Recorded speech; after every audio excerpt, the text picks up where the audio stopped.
Moments ago, we just heard Sarah Sanders at that White House briefing. She tried to quell these reports of a major turnover to come at the White House. A White House official says that the president told his staff today that Chief of Staff John Kelly is, quote unquote, 100% safe.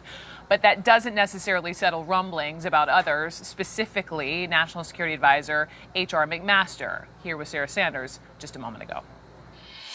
You said that this is something that the media wants to talk about right now, but frankly, it's the president who's repeatedly sort of stoked the speculation. Just yesterday, he said, I think you want to see change. Earlier this week, he said, I'm really at a point where we're getting very close to having the cabinet and other things that I want. So isn't it the president himself who's sort of creating this aura of, some use the word chaos, but simply put, turmoil or a potential upheaval within the West Wing and, frankly, across the administration? Taking two sentences out of the thousands of remarks that the president makes and trying to make it look like that's the entire focus of his administration is a little bit I'm at a silly. point where we're getting close to having the cabinet and other things I want. There will always be change. I think you want to see change. Yeah, and he he just nominated two new people to be part of his cabinet. So we are getting close. We'd like those two individuals to be quickly confirmed, quickly put through that process so that they can take a seat at the table, so that they can continue to engage with the president on big issues that actually matter to the American people. Let's go to the White House to our reporter there, Caitlin Collins. And it seemed to me, listening to Sarah, it was almost like, all right, no immediate personnel changes, nothing to see here, move along.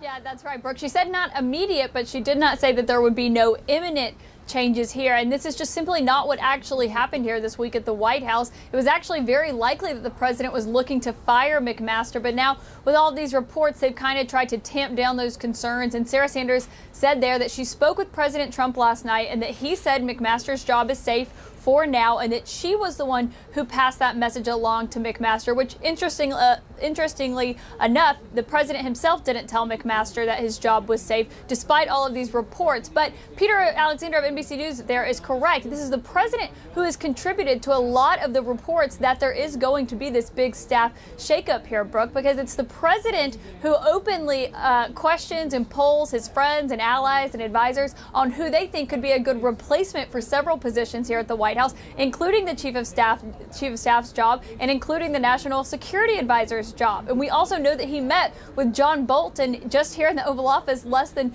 2 weeks ago, and that is someone that has been a favored contender for that position. So the president has a lot to do with this here, Brooke. So though they're saying it's the media who's reporting on these staff shakeups, it's because the president is the one polling several people. Now, another thing she said there is that the president and McMaster have a great working relationship. She said that they had several meetings together today, but based on CNN reporting, the president and McMaster actually have not gotten along during their time here together in the administration. And the president actually chafes at the way that McMaster briefs him because he feels that he's condescending when he speaks to him and when he's briefing him on a daily basis on those things happening around the world. And instead, he prefers someone like the Defense Secretary, James Mattis. But overall, Brooke, our reporting today has showed that actually the president has been enjoying watching the media report on these shakeup. He kind of sits back and delights in the conflict. And a lot of that conflict here, Brooke, comes from the top, comes from the man at the top himself.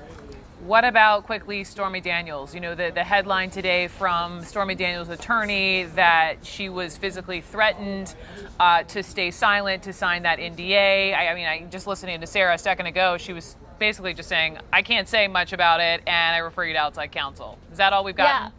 It's a very familiar tactic from this White House. They do not elaborate when they come to these questions. And it's not a surprise that Sarah Sanders did that there, because we know when she said the other week that the president had won arbitration against Stormy Daniels, it actually created a lot of problems in this White House, because the first time that the White House acknowledged any kind of relationship between the president and this woman. So it's not surprising that she instead today wasn't going to answer, wasn't going to go anywhere further on those, instead referring reporters to the president's outside lawyers here. But this is continuing to be a story for this White House, as you see here, Brooke. It's still being brought up many weeks after it was first brought up. And now that Stormy Daniels has done an interview with 60 Minutes, it's not likely that these questions are going to go away anytime soon at this briefing. And one thing I should note is Sarah Sanders did say there that she has not spoken with the president about these claims from Stormy Daniels' lawyers, which is much different than what we heard from her just last week when she said that she had spoken to the president about these questions from the press on Stormy Daniels. So it seems that they're not bringing that up even with the president himself anymore before she comes out here to brief reporters.